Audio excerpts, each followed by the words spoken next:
Hello students, welcome in the class.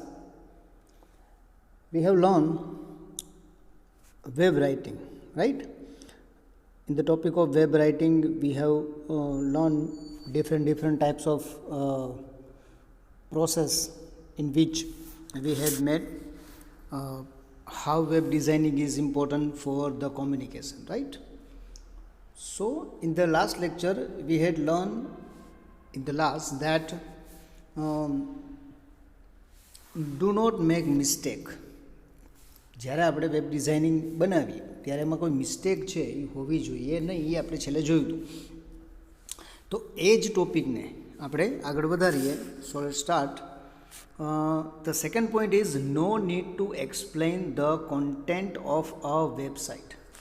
પછી જે website છે એનું જે કોન્ટેન્ટ છે બરાબર, એને એક્સપ્લેન કરવાની જરૂર નથી. A web writer should also avoid explanation of the content of the website. વેબસાઇટનું કોન્ટેન્ટ છે બરાબર છે, એને એક્સપ્લેનેશન કરવામાં એને અવોઇડ કરવું જોઈએ. It is of no use to say here you will find a lot of information about our business and links to join us.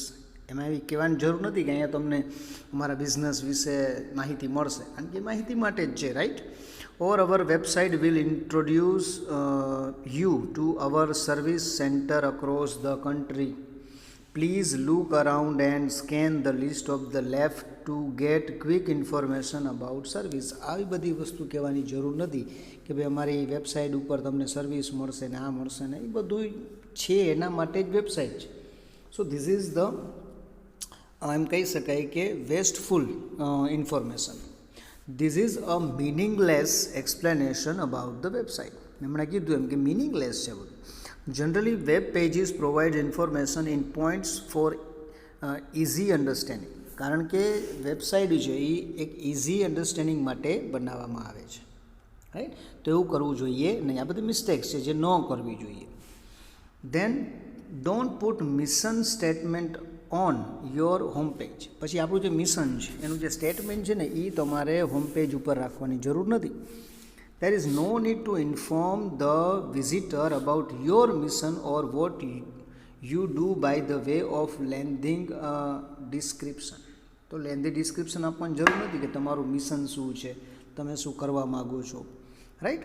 Instead let them know the service and content available on your website. એના કરતાં તમે જે service આપો છો, જે content આપો છો, એટલું જ તમારે વેબસાઇટમાં આપવાનું છે. The users visit the website to know the products, service or the benefit the company. User જે છે એના માટે આવે છે, તો કે પ્રોડક્ટ માટે આવે છે, સર્વિસ માટે આવે છે, બેનિફિટ માટે આવે છે, રાઈટ? ઓફર માટે આવે છે.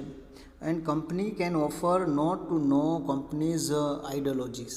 એની આઈડિયોલોજી જાણવા માટે આવતા નથી. Moreover, ઉપરાંત, it is found that the company's vision and mission are hyperbolically written and cannot be aptly fulfilled through the products and service that will spoil the image of the company and the brand value. તો ઘણી વખત એવું થાય છે કે hyperbolic છે એ એક અલંકાર છે, રાઈટ? કે ભાઈ બહુ વધારે પડતું ઘણી વખત કહેવામાં આવે કંપનીનું ગોલ ને એની સર્વિસની બધું, અને થાય છે શું તો કે સામે એટલી સર્વિસ પ્રોવાઈડ કરતા નથી.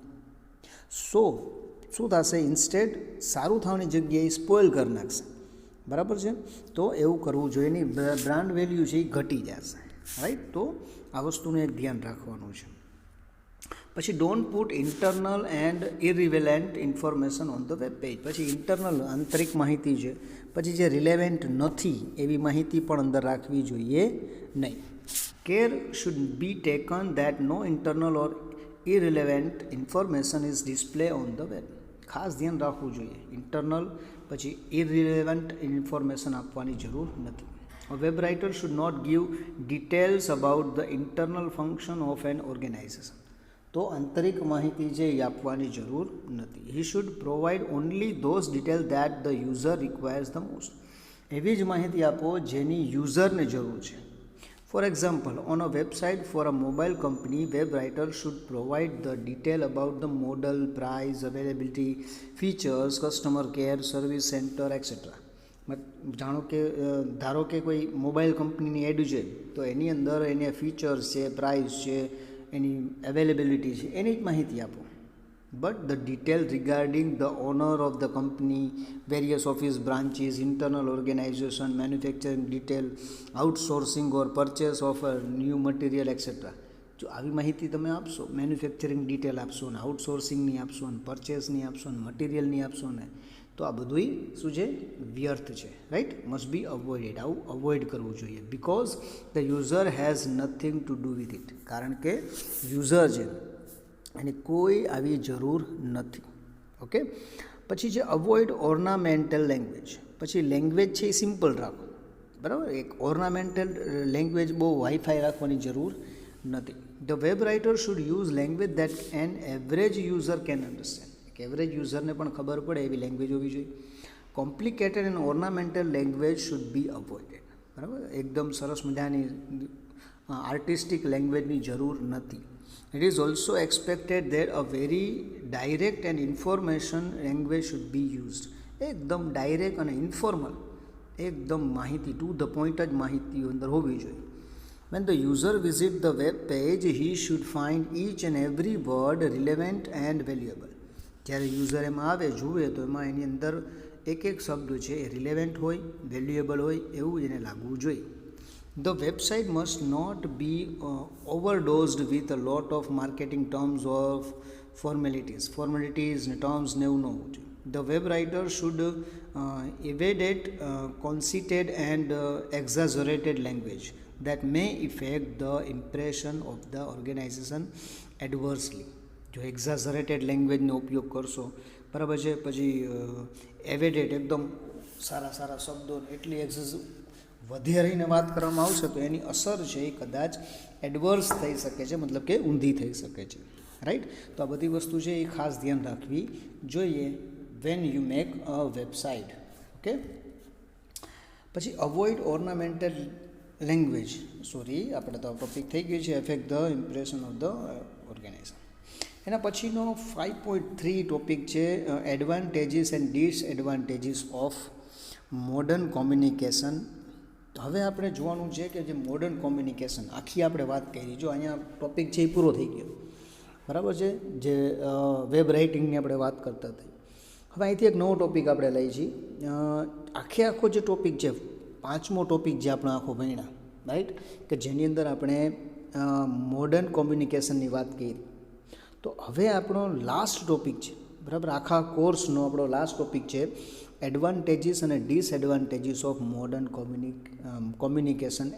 તો મોડર્ન કોમ્યુનિકેશનની અંદર શું ફાયદા છે અને કયા કયા ગેરફાયદા છે એની આપણે વાત કરશું. So this is the last topic of our whole course, right. So પહેલાં જો એડવાન્ટેજીસ શું છે? Speed the sending of information. ઇન્ફોર્મેશનની જે સ્પીડ છે, બરાબર છે, મોકલવાની જે સ્પીડ છે એમાં એ વધારો કરે છે, રાઈટ, મોડર્ન કોમ્યુનિકેશન. તો communication technology has contributed a lot in enhancing the speed of communication. તો કોમ્યુનિકેશનની ટેકનોલોજી છે, આપણે જોયું જે મોડર્ન કોમ્યુનિકેશનમાં જે ટેકનોલોજીનો ઉપયોગ થાય છે એના કારણે સ્પીડ છે ઇન્ફોર્મેશન પહોંચાડવાની એ ખૂબ જ વધી જાય છે. Sending information message by email or fax is easier and speedy. તમે ફેક્સ દ્વારા, ઈમેલ દ્વારા જે મેસેજ મોકલો છો એકદમ સ્પીડી હોય છે. In many offices computers are linked with the central unit and all the information can easily be acquired as well as shared with a single click of mouse and keyboard. તો એવું ઘણી બધી વખત જે organisation છે, બરાબર, એની ઘણી બધી બ્રાન્ચીસ હોય છે. તો એક જ ક્લિક દ્વારા, માઉસની અથવા કીબોર્ડની એક જ ક્લિક દ્વારા એક માહિતી છે એ તમે તમારા બધી બ્રાન્ચીસમાં ઇઝીલી મોકલી શકો છો. તો ધીસ ઇઝ ધ સ્પીડ.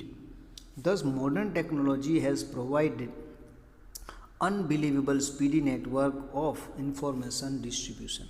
તો ખરેખર માની ન શકાય, અનબિલીવેબલ સ્પીડ છે એ અણધારી સ્પીડ છે એ તમને માહિતી પહોંચાડવામાં મોડર્ન ટેકનોલોજી છે, મોડર્ન કોમ્યુનિકેશન છે એ ખૂબ જ જરૂરી છે અથવા તો કામ આપે છે.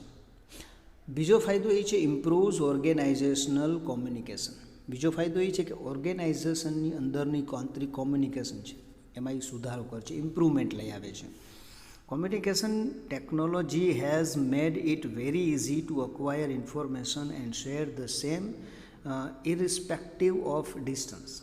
તો કોમ્યુનિકેશન ટેકનોલોજી દ્વારા જે ઇન્ફોર્મેશન તમારે પહોંચાડવાની છે એમાં અંતર છે, કારણ કે ઘણી બધી વખત સંસ્થા એક જગ્યાએ બીજી જગ્યાએ હોય, તો એની આંતરિક માહિતી છે એ તમે ડિસ્ટન્સ છે એ કોઈ બાધ્ય નથી, બરાબર. ડિસ્ટન્સ ગમે એટલું હોય તરત જ એક જ માહિતી તમે પહોંચાડી શકો છો by clicking computers or by internet facility.